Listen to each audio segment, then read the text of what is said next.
নমস্কার বন্ধুরা, সবাইকে স্বাগত জানিয়ে আমি একটা মিষ্টি দইয়ের রেসিপি শেয়ার করছি আপনাদের সাথে। এর জন্য আমি একটা 10 টাকা দামের গুঁড়ো দুধের প্যাকেট নিয়েছি। যে কোনো গুঁড়ো দুধের প্যাকেট নিতে পারেন, আমুলের নিতে পারেন, আবার এটা হচ্ছে নেসলের। যাই হোক, একটা 10 টাকা দামের গুঁড়ো দুধের প্যাকেট নিয়ে নিন। এটা এমনি দুধেও করতে পারবেন, তো আজকে আমি এইভাবেই দেখাবো বলে এই গুঁড়ো দুধের প্যাকেটটা নিয়েছি। নিয়ে এটাকে ঈষৎ উষ্ণ জলে, ফুটন্ত জলে কিন্তু দেওয়া যাবে না, তাহলে দলা হয়ে যাবে গুঁড়ো দুধটা। ঈষৎ উষ্ণ জলে এটা আস্তে আস্তে গুলে নিন। এই সামান্য একটা দুধের প্যাকেট দিয়েই কিন্তু আর দু একটা জিনিস দিয়ে খুব সহজেই আমরা ঘরে দোকানের মতো মিষ্টি দই বানিয়ে নিতে পারি, সেটাই আমি দেখিয়েছি আজকে এই ভিডিওতে। তো আশা করি আপনাদের ভালো লাগবে। তো এখানে এই দুধটা আমি গুলে নিয়েছি। আর গুঁড়ো দুধের মধ্যে কিন্তু মিষ্টি থাকে, সেই জন্য আমি চিনিটা সামান্য কম ব্যবহার করেছি। কেউ যদি এমনি যে আমরা দুধ খাই আর কি বাড়িতে, সেটা ফুল ক্রিম মিল্ক হলে ভালো হয়, তাহলে চিনিটা একটু বেশি লাগবে। এখানে যেহেতু গুঁড়ো দুধে একটু মিষ্টি থাকে, সেই জন্য আমি 4 চামচ মতো চিনি নিয়েছি। চিনিটা একটা কড়াইতে দিয়ে একটু ছড়িয়ে দিতে হবে। দিয়ে এর মধ্যে কিন্তু জল দেওয়া যাবে না, এটা আঁচটা মোটামুটি লো টু মিডিয়াম রেখে আস্তে আস্তে এটাকে গলিয়ে নিতে হবে। অর্থাৎ আমরা ক্যারামেল করে নিচ্ছি আর কি।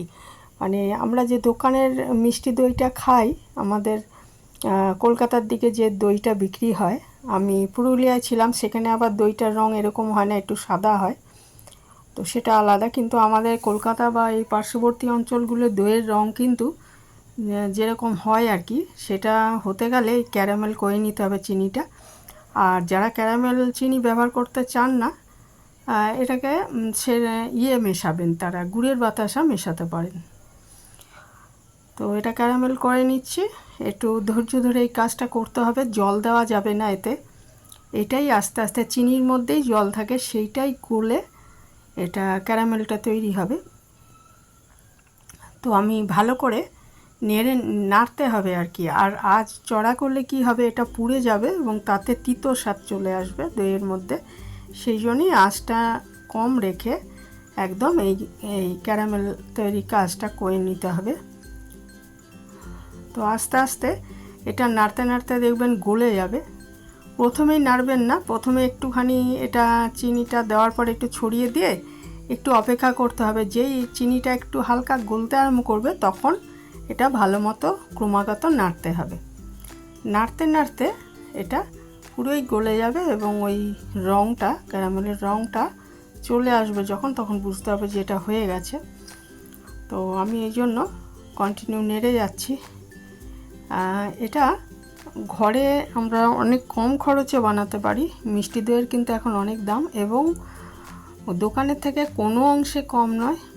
করলেই বুঝতে পারবেন যে সব দোকানের মিষ্টি দই কিন্তু ভালো হয় না। ভালো যারা বানায় ঠিক তাদের মতোই সুস্বাদু তৈরি হবে, অথচ অনেক কম দামে বানিয়ে নিতে পারবেন।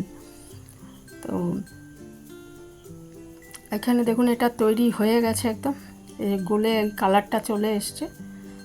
সমস্ত চিনিটাই গলে যেতে হবে। আর একটু মানে এই যে মাঝে মাঝে একটু দেখা যাচ্ছে দলা ভাব, সেইটা একদম চলে যাবে যখন, তখন বুঝতে হবে এটা হয়ে গেছে। আজ অবশ্যই কমিয়ে রাখবেন। তারপর এর মধ্যে যে দুধটা আমরা তৈরি করে রেখেছি, গুঁড়ো দুধটা দিয়ে যে লিকুইড দুধ তৈরি করে রেখেছি, সেটা আস্তে আস্তে এর মধ্যে ঢেলে দিতে হবে। আর এটা মেশানোর সময় কিন্তু দুধটা যখন এই কড়াইতে দেবেন, তখন খুব সাবধানে দিতে হবে, কারণ এটা ছিটে আসার সম্ভাবনা থাকে। কাজে আস্তে আস্তে দেবেন, আজ অবশ্যই কম থাকতে হবে।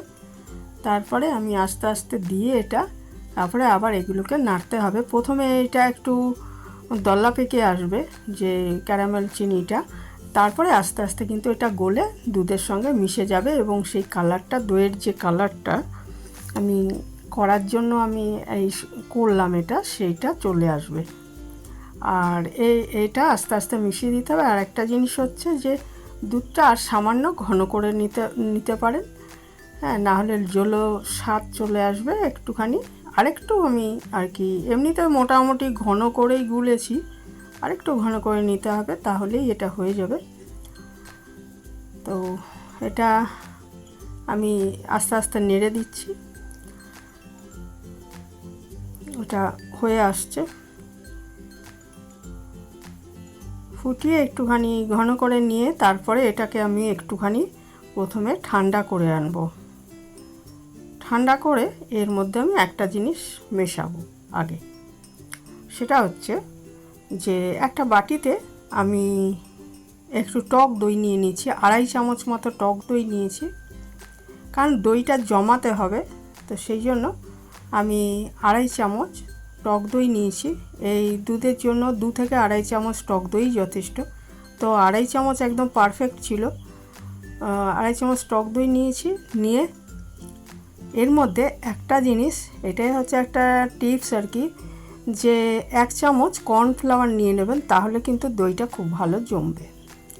এই টক দইটা একটু ফেটিয়ে নিতে হবে আগে, তারপর এর সাথে 1 চামচ কর্নফ্লাওয়ার মিশিয়ে দিন, দিয়ে আবার একটু ভালো করে মিশিয়ে নিন, ফেটিয়ে নিন আর কি। যে কর্নফ্লাওয়ার আমি দিয়ে দিলাম,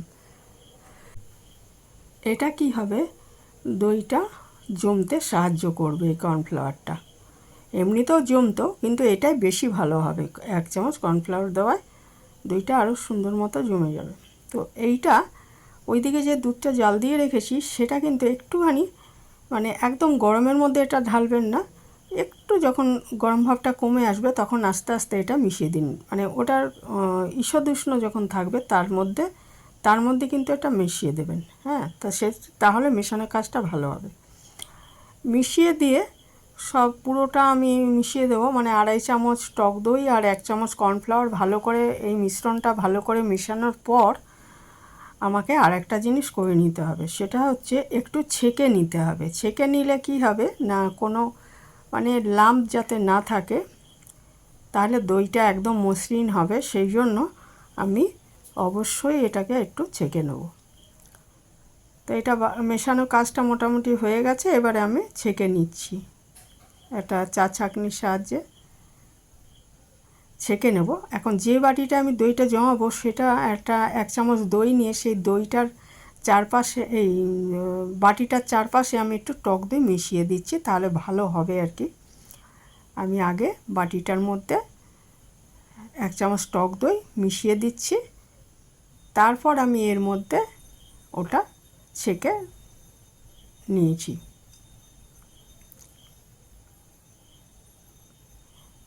তা দেখুন ছেঁকে নিচ্ছি। আর ওইদিকে আমি একটা বসিয়ে দিয়েছি ওভেনে, একটা স্ট্যান্ড, এই একটা কড়াই বসিয়েছি জল দিয়ে, তার মধ্যে একটা স্ট্যান্ড রেখে দিয়েছি, তার মধ্যে আমি এই যে এটা ছাকার পরে যে মিশ্রণটা রইল, অর্থাৎ এর মধ্যে আমি টক দই আর কর্নফ্লাওয়ারের মিশ্রণটা মিশিয়ে দিয়েছি দইটার মধ্যে, দুধটার মধ্যে, তো সেটা ওর মধ্যে আমি বসিয়ে দিচ্ছি। বসিয়ে ঢাকা দিয়ে, ওইটা দেখুন জলটা আমি আগে বসিয়ে দিয়েছিলাম, ওটা ফুটছিল, দিয়ে আমি 10 মিনিট কিন্তু এটা ভাপিয়ে নেব। 10 মিনিট ঢাকা দিয়ে এটাকে 10 মিনিট এটাকে ভাপিয়ে নেব। 10 মিনিট পরে দেখুন আমি ঢাকাটা খুলে দিয়েছি, দইটা মোটামুটি তো জমেই, মানে দইটা হয়ে গেছে, আমার যা করার হয়ে গেছে। এইবারে করব কি, আঁচটাকে আমি বন্ধ করে দিলাম, দিয়ে এটা একদম 4 ঘন্টার জন্য না নাড়িয়ে এইভাবেই রেখে দেবো। 4 ঘন্টার জন্য না নাড়িয়ে রেখে দেবো, তাহলে দইটা জমে যাবে। 4 ঘন্টা পরে দেখুন এটা দইটা মোটামুটি জমে গেছে। দইটা জমে যাওয়ার পর, ভালোই জমে গেছে, এরপর এটা আরও সুন্দরভাবে জমার জন্য আর একটু ঠান্ডা ভাব আসার জন্য আমি ফ্রিজে 2 ঘন্টা রেখে দিয়েছিলাম। 2 ঘন্টা পরে দেখুন এটা বার করে রেখেছি, দেখুন কতটা সুন্দর হয়েছে দইটা, এবং খেতেও অসাধারণ হয়েছিল। তো এইভাবে আপনারা খুব সহজেই অল্প খরচে মিষ্টি দই ঘরে বানাতে পারবেন।